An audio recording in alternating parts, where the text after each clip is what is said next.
vás s programem závodů.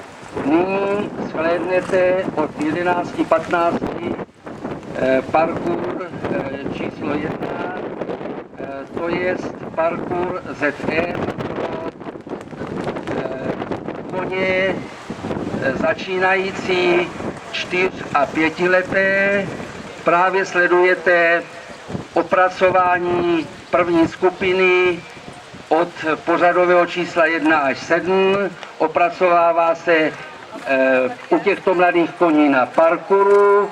Vidíte opracování, kdy je povolen technickým delegátem zkušební skok, a to na překážce číslo 1 a číslo 7.